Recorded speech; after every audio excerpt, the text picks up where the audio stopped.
You're listening to The Brand Compass, conversations to navigate your way to building a brand fit for purpose and poised for success. Here's your host, 𝗘𝗣𝗜𝗦. Hello there, my friend, and welcome back. Thanks for choosing us to listen to today. As you know by now, this is the place where we have discussions all about the way in which your brand meets the humans you serve. I'm 𝗘𝗣𝗜𝗦, your host on this conversational journey, and boy do I have a doozy of a topic for you today. I wanted to dig into this a bit more because lately I've really been noticing a lot of muddy messaging in my local networking, and my feeling is that really, number one, people are really struggling to work out who they are in the eyes of others, and more importantly, number two, they've not really worked out what the problem is that they solve for their ideal clients. For today, I really want to look at the second challenge, and that's really understanding what the problem is that you are solving. And to help me, I'm bringing on a friend who is gifted in the wisdom of people, and we are going to dig deep into helping you really unpick the actual problem you are solving as a service provider, as opposed to the one you think you are solving. Right, I am really keen to get into this, so let me bring on my guest for you. Today, I want you to meet Imogen Jones, who is a marketing strategist who helps clients to gain clarity on the deep motivational needs of their ideal clients and design offers that solve their unbearable aches. She has more than 20 years experience working in marketing and customer-focused roles in the marketing research and healthcare industries. And today, she runs her own freelance consulting business. If I had to describe Imogen in a nutshell, I'd say that she is creative and intuitively empathetic to understanding the position of the customer. She is the ultimate people person. I'm also really lucky to call her my friend and colleague as we also work together on brand strategy and podcast management in our agency business, 𝗘𝗣𝗜𝗦𝗢𝗘. Imogen lives with partner Dan, and they have a rambunctious golden retriever called Asta.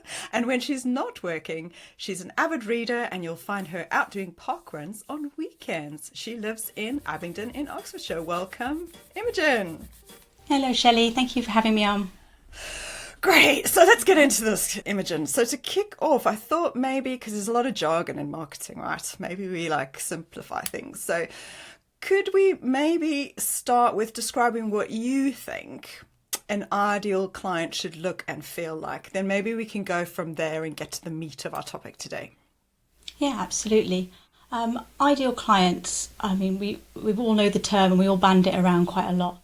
But it's like finding the perfect people to work with, and that can be from how they're working and what they're looking for. So making sure that the personalities gel, making sure that they value you and your experience and what you're offering to the table, and making sure that it aligns with what you're doing as well.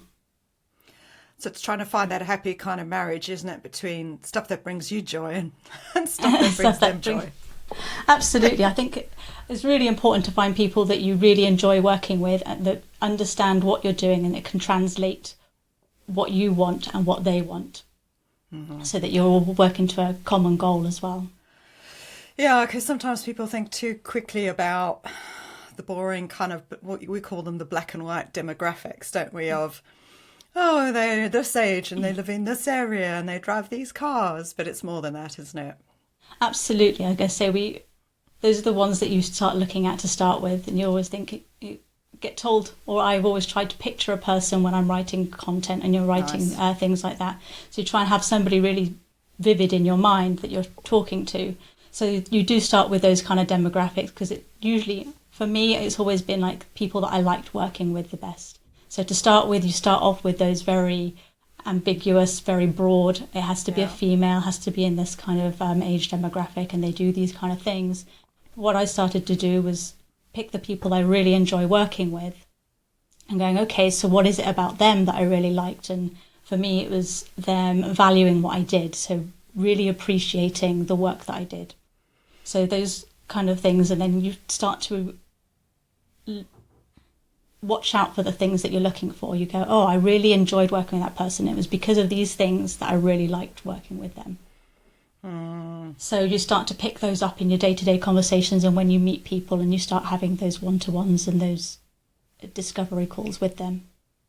It's almost like that whole, like, once you've seen a red car, you just see red cars all the time, isn't it? What's it called? Retinal something. There's some smart name for it. Yeah, I think Mel Robbins did a whole bit in one of her books about that, and it's true. Once you start knowing exactly what you're looking for, you find them more easily. And that's why it's important to actually just take some time out and do this work properly, isn't it? Absolutely, yeah.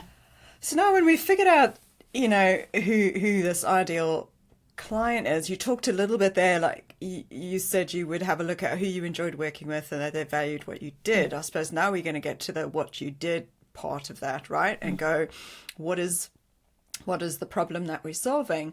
Maybe we start on the flip side of that. It's like, how do people potentially start to realize or see the signs that they're actually solving the wrong problem? Do you have some ideas around what that might look like? So I guess the feedback you're getting from people, if they're looking confused and they're not really understanding what you're relaying, then the answer that you thought you might had is probably not what they're looking for.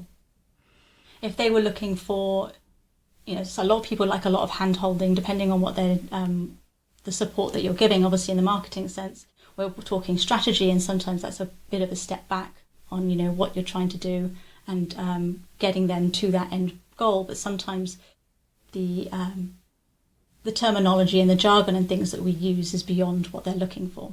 So this is, I think, when you realise that if you get some confused faces and you don't get to the end, or when you do get to the end of a piece of work and they haven't responded as well as you'd hoped, understanding what is it that didn't go, what part did they not translate correctly, or what did you not communicate correctly as to what you were offering them.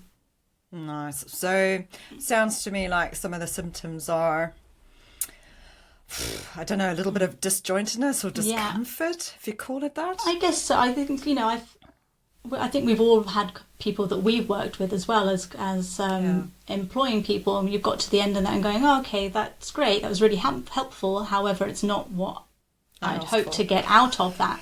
Yeah. So it is either then reviewing the communication and reviewing what you're saying and understanding what they were looking for in the first place.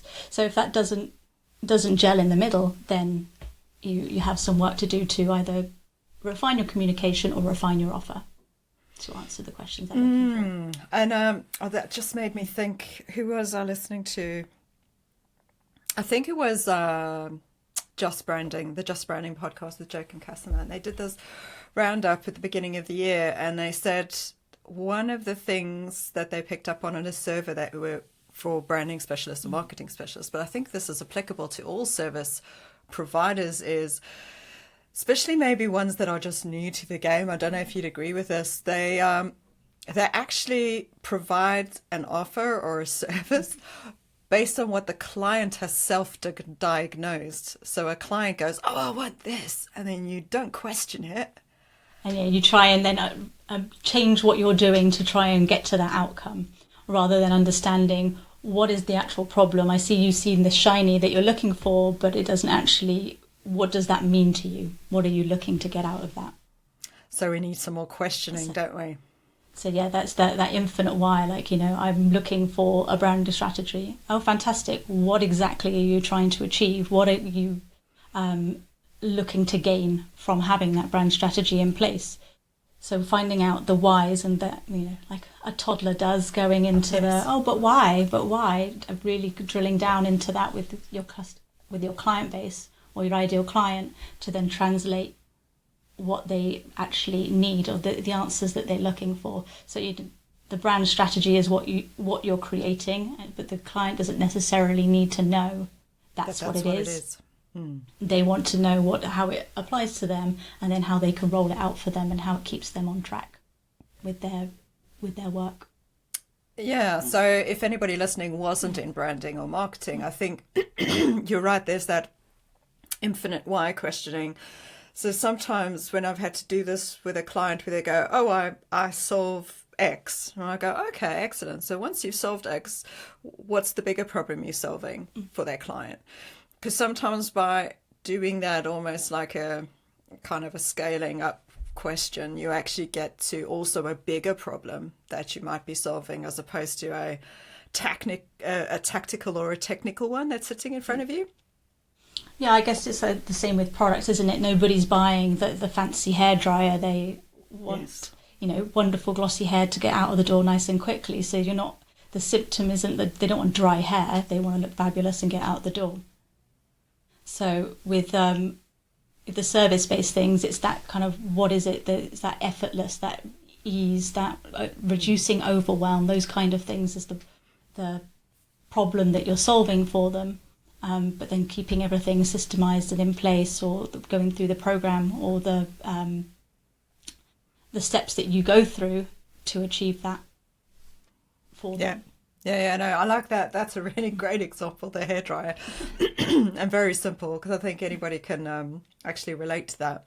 So now we've worked on like how you figured out that you're solving the wrong problem. Should we flip it now to, what are the signs that actually we're solving the right problem? I think they're obvious. I'm gonna let you say them, and then I might jump in. I was going to say, I think a bit like what we were just talking about, what the things that are repelling people, it's going to be the glowing responses from people, the people saying, "Oh my goodness, it was so great working with you. It's exactly right. It's exactly what I wanted."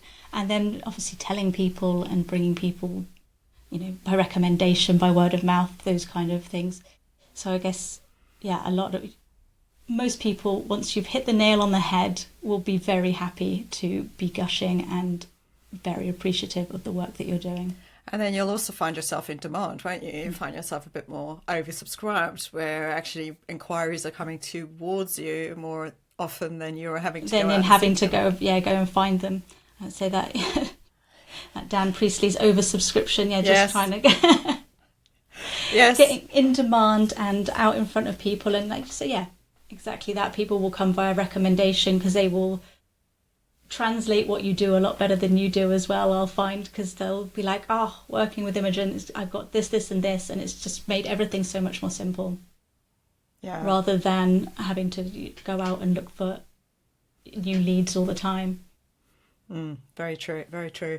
And I think, like we alluded to in the beginning of our conversation, we were saying where you try and find that, glowing is a great word to use there, but because it is that, isn't it? Where you've matched the joy, because actually what we've talked about is outcomes and benefits, but there's feeling as well. Like, I'm going to say, it's a very emotive thing, isn't it? When you work with somebody and you've got what you want out of it, you build great bonds. So you build that loyalty as well in that relationship, and hopefully repeat business depending on the work that you're doing. And I think you also, as a service provider, tell me if you feel the same, I think we do, is because as soon as you're actually doing work where you feel like you're adding value and you can see that the person you're delivering to, like you said earlier, they value it. I'm using word value far too many times. Yeah. They're valuing it, but you actually feel lighter, work feels easier, you look forward to getting up in the morning. That translates, doesn't it? When you've narrowed down exactly the right offer for the right people, that translates, doesn't it? You enjoy doing it, so you're enthused and you're excited about doing it and getting people through either the program or the work that you do with them, whether that's consultancy or teaching or anything like that. Coming through to the end, you feel excited about delivering the work because you know that you're getting to the right outcomes for your clients, and they're enjoying working with you because they're getting everything that they want out of it. So you've got that nice synergy where, like you said, delighted to get out of bed in the morning, just thrilled to be doing the work that you're doing because you've narrowed down exactly the right thing for the right people.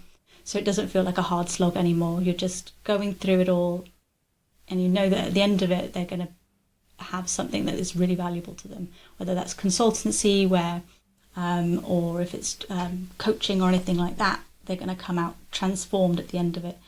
So what if somebody's listening right now and they're bobbing their head along? Yes, Imogen, yes, Shelley, this all makes sense. But they've got this nagging kind of, but how do I actually design this magical right offer to solve the right problem for the right client.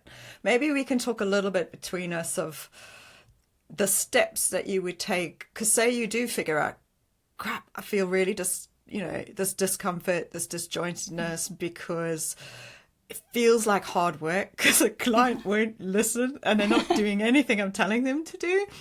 How do we help that person sitting in that position? Like, should we give them a couple of steps and pointers? You start and we can just kind of... So what, in that defining their perfect offer? Yeah, defining their perfect offer, yeah. How would we get them going? So I guess to start with, I guess it's probably reviewing, so but not like market research, but going back to who you've worked with, what's gone well and what hasn't gone so well. Nice. So that you can start hopefully picking up on those places where things have, you felt that it was going well for up to a point and then it's derailed a little and you don't understand where that's gone wrong, so you can ask for feedback. So, don't just let them, if it hasn't gone well and you can't understand why, pick up the phone and go, look, we did this piece of work, we got to the conclusion, you were quite happy with how it went, however, were there any parts of that you thought could have gone better? Were there any bits that could have done with more explaining or more refining? Did we dwell on a subject for too long, or did we not touch on a subject in enough sense when we were working through things? Nice. I like that. And I think also with an eye always to, because this was a learning for me, so I'll share it, is sometimes you're giving too much. So because you're giving too much, people don't get the value as well because they can't actually make their way through all of the stuff that you're giving them. So isn't it part of that feedback is probably trying to distill which of the parts of what you are doing potentially need to be put aside or left out, and about simplifying? I think, and it's from your program, I think, Shelley, is that meeting the client where they are. So trying not to go over with too much jargon or running off to, getting so far down the way with all the ideas that they could be doing without realising or without taking note that actually they're here right now and their next step doesn't need to be that giant leap that you're suggesting. Baby steps to get them there will be more beneficial ultimately, and also keep them engaged and moving along the journey with you. Yeah, because we can forget, can't we, when we've been doing something as long as we have. Some things for us are just like steps, like micro moments, and we've already done them in a flash of a few minutes. But that comes with experience, doesn't it? Absolutely. Whereas for somebody else, they've almost still got to learn those steps, and your offer might actually just mean you need to just simplify what you're doing. Yes, exactly that. I think when you become knowledgeable in a subject, like I guess coaches and consultants do, they get really proficient in what they're doing, so they're always 2 steps ahead. And like you said, your brain is a few steps ahead as well. So things that you think of as normal and day-to-day and the mundane, I guess, for you, not everybody's on that same page. Not everybody is a mathematical whiz or a marketing whiz or a coaching whiz. You just need to make sure that you're taking them along that journey with you. And like you said, and if that means distilling what you're doing to not more basic, it's not that, it's just more simply, so that they can follow along with you. Don't assume they know what you know. Find out what bits you're oversimplifying or what bits you're going over too quickly without letting them catch up with you. Yeah, and then maybe there's also this element of, once you start getting that feedback, then maybe start testing smaller offers. Go do that round of feedback. Think, okay, this is what I need to do, simplify something. And then maybe, I don't know if you agree, create some kind of a smaller offer, put that out there, see how people react to that, get some feedback again. I was going to say that testing and reevaluating is a great way of doing it. And if that means taking a part of your process out, so you can either go for networking events and things like that, where you can offer more condensed versions or sections of what you offer, then it's a great way of then sometimes if it is networking, a friendly way to find out, like, okay, this is part of the offer that I'm working on. I didn't feel it was working as well before. Can I get some feedback working through with you for, not for free, but as a reduced package? to have that test and evaluate and then tweak. And I just thought of something else. Is like, because if they're not in marketing, they wouldn't think about it, because we would think about it naturally. But I think once you have simplified or narrowed down some of those offers, when you're then taking them to market again to test, I mean, they sounds like a big word, but it just means going out there to see if anybody's interested in what you have to say. What you've probably also got to be mindful is any of the narrative or language that you created previously for your old offers, those all need to be rejigged, don't they, from the feedback that you would have gotten from people, because you might realize you have been too highfalutin or very high jargon use so that people don't get it. Absolutely, yeah. Translating the actual answer into human speak, because whilst the words we throw around, I guess, as marketeers, with the ideal clients and things like that, they become normal and throwaway for us, and I guess for a lot of business owners that still might be. But anybody new into the to running a business or building their own channels on different things on Instagram or YouTube or anything like that, they might have not, or they won't have come across that terminology. So building in the human words for people and translating it into the wording that your clients are using. Okay, and meeting them where they are, aren't you? And speaking their language, really. Yeah. Yeah. And also then articulating what the benefits are of whatever the offers are, based on what they would say the benefits are. So instead of us saying, well, you'll be super cool because you'll have a strategy document, and they're like, what is that? What is that? What is that, and how will that actually help me? Whereas, having feedback, given it, I've got real clarity now on where I'm going next on my decisions along my business, or it's taken away all that decision, all that burden of decision every day. I know the answers to all those questions at a quick glance now. I've got a checklist, or I've got a document to go back to just to keep me on a guiding path. So those kind of things just keep you.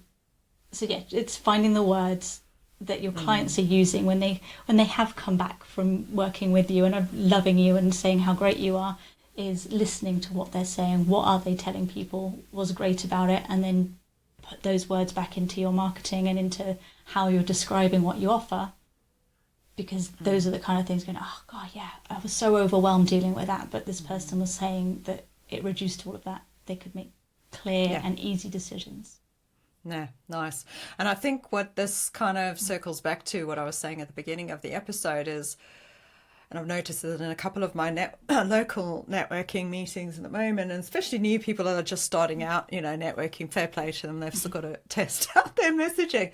But oh my gosh, when you haven't really worked out who you are in the eyes of your potential clients or customers, it's incredibly confusing, not only for you because you haven't even worked out who your ideal clients are, but also for the people you're talking to, right? So these little micro testing and narrowing down and getting feedback and that, what you will also start to get is who you actually are to these people, won't you? Yeah, exactly. I mean, I was guilty myself of doing that. I went into networking. We all were. I was like, hi, I'm Imogen. I do it all. Do all what? What is it exactly? Do all of what exactly? The all of it. Yes. So absolutely. So then you're trying to get that offer down and then understanding and trying to translate that into two very concise sentences so people go, oh, Imogen, brand strategy or the whatever it is, marketing strategist or podcast. Yeah. I mean, hopefully that's what I'm looking to, be the podcast lady locally or things like that, to try and build a name around a specific thing, so your name becomes synonymous with that thing. So people don't have to think, oh, do I know somebody who does that? Yes, yes, I do. I've met them 3 or 4 times now, and I know exactly what they do and who they do it for. Yeah. But what we're not saying doesn't mean you don't have to do the other things that you do. Oh, exactly. But you can't say all of the things that you do every time you go out, because, like you say, people's brains and attention spans are really short. So we do need to become memorable. Choose one main thing, but obviously once they're in your kind of orbit and they've started talking to you, you can obviously talk about other things as well. Absolutely. And then hopefully if you're we were talking about before, if we're doing the right things and doing the right work for the right people, they will also be our advocates as well. So they will translate those additional projects or additional jobs or offers that we have, but trying to be known for one thing is helpful. I guess so. We all get told to niche down or have a very specific thing, but it does make communicating and being more memorable much easier. And also, don't make up words. Oh, when you've met those people, I'm the magician that does this, and I'm the wizardry of the 𝗧𝗛𝗜𝗦𝗢𝗚, and you're like, what? I don't understand. What do? Yeah, just say what you are, and then, you know what I mean? Like, okay, you're a business consultant, excellent. You specialize in X, fantastic. Now I know who you are, I understand. It's nice to have a little jingle or a tagline or something that you can tag along the end. Yes. But be descriptive and be clear at the beginning, because otherwise you'll be like, oh, it was a cool jingle, but for what exactly? It's a wizard? He's a wizard. Okay, is there a market for that? I wish there was. I'll be in that world like a flash. So, I love that. It was a great conversation. I mean, we could go on forever, and we always do. So I think we're being very smartly succinct today, I think, for the both of us who are chatterboxes. What would you, for anybody listening and that's gone through that whole conversation with us today, what would you like them to get, at least one thing that actually changes the way they think about something today, walking away from this episode? I think it's just going back to what is the answer that you're providing for clients, trying to really narrow that down and just understand what is it you do, but what is it that the client really wants to take away from that. I think it's a valuable piece of work for all conversations that you're having. Yeah, and it just makes the whole puzzle feel a lot easier to solve, doesn't it? Yeah, very, very not good. All right, so Imo, if anybody wanted to reach out or connect with you and they enjoyed what you had to say today, maybe you're a wizard and you want to reach out. That is exactly what I am. She's at 𝗧𝗛𝗜𝗦𝗢𝗘𝗟𝗟. Right, where can they find you, Imogen? My main hangouts are LinkedIn, and you can find me at Imogen Jones. I'm going to say you'll find me. I'll have bright pink hair on there, and on Instagram, and I think it's Imogen Jones UK on Instagram. So if you want to come find me there, you'll find the same picture. I'd love to connect. And we'll pop it all in the notes, and you're obviously on the Harbour 32 website. Absolutely, as well, with a very professional bio, as is the routine, right? Magician. Right, thank you so much for joining me today for this conversation and sharing your insights, Imogen. Honestly, I gain so much when we do get to talk, and especially in person, because you're a great listener. You really pick up on nuances and details that others just wouldn't, and you ask really great questions. And anybody that gets to spend any kind of time with you will figure that out really quickly. And along with your empathy, it makes you a well-rounded genius who only wants the best for humans. And it's why I choose to work with you. Thank you very much. Oh, thank you so much for having me, Shelley. It's been brilliant.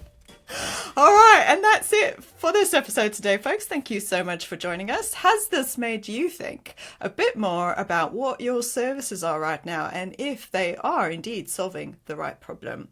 Or has this conversation made you think, oh gosh, actually, you could do with revisiting who exactly your ideal client is and what problems specifically you can and should be solving?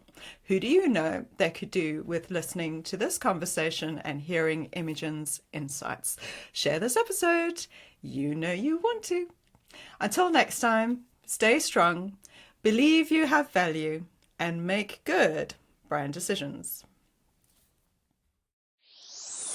Thank you for listening to The Brand Compass. If you enjoyed this episode, make sure to share it with your entrepreneurial friends and help them make good brand decisions. Until next time, let's keep the conversation going at 𝗘𝗣𝗜𝗦𝗢𝗡.com.